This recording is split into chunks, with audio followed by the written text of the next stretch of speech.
Good evening, everyone. Thanks for joining us here on Facebook. If you're with us at 7 o'clock, you heard me talking a little bit about the Tennessee 2024 football schedule tonight. The conference released the 2024 football schedule. Tennessee finding out who they'll be playing next season. The biggest differences and things to note coming into the 2024 season for the SEC is, of course, Texas and Oklahoma will now be joining the conference. That will be on July 1st, a year earlier than originally planned. It'll also be the third time the conference has expanded. They first expanded in 1992, adding Arkansas and South Carolina. They expanded again in 2012 with Texas A&M and Missouri. But with the addition of Texas and Oklahoma, there are no longer East and West divisions, which has been a part of the conference since 1992. So that'll be a bit of a change. It'll now be the top two winningest teams in the conference make it to the conference title game, and theoretically you could have a better chance of making it to the new college football playoff format than your own conference championship game. But I want to go ahead and get us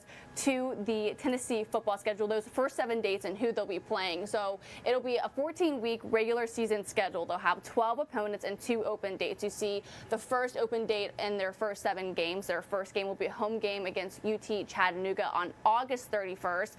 That's not normal. Most teams, as we know, usually start in September, but with these 2 open dates, the addition of all these new teams and all the formats, they've added 2 open dates. Their first road game, you'll see it, is their second game against NC State. That'll be in Charlotte at the Bank of America Stadium in the Duke Mayo Bowl. Then they're back home against Kent State. Then you see Oklahoma there. That'll actually mark the Sooners' first SEC conference game, September 21st. The team that Coach Josh Heupel played for and won a national championship with.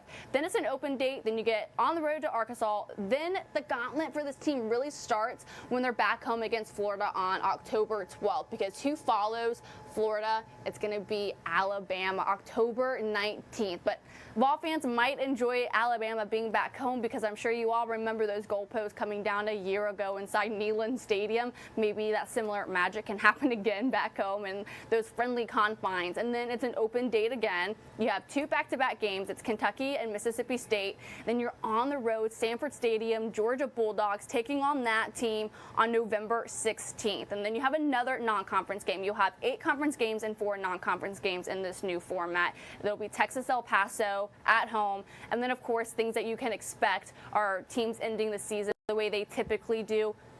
For Tennessee, it'll be Vanderbilt on November 30th.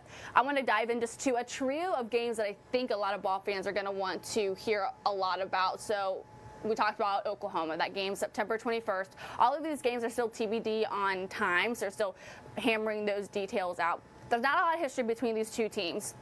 Just 4 meetings. Their last meeting was in 2015.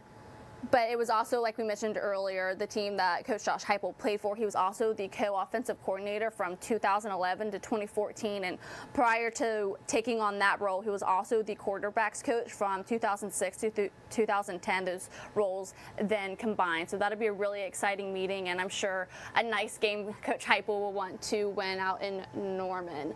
Then we go over to Florida. They're going to be here in the friendly confines of Tennessee. Hopefully the Vols will be able to muster together a better outing than they did last year. Their last meeting, losing 29-16. Their all-time record is 21-32. That is just a series that these Vol fans look forward to every single year. And like we teased it in the beginning, guys, we've got Alabama and Tennessee. Are they going to be able to recreate some magic that they saw in the first half at Bryant-Denny Stadium this season, and what they were able to do a season ago with Hendon Hooker and Jalen Hyatt, and what those teams were able to do last meeting? You see it there, 34-20. They had a chance. They had a 13-point lead, I believe, at one point in that matchup. All time, though, in Alabama's favor. Tennessee getting 39 wins and 7 ties, which is just so interesting to think about when you look at these historic series and matchups and kind of what those games used to be like.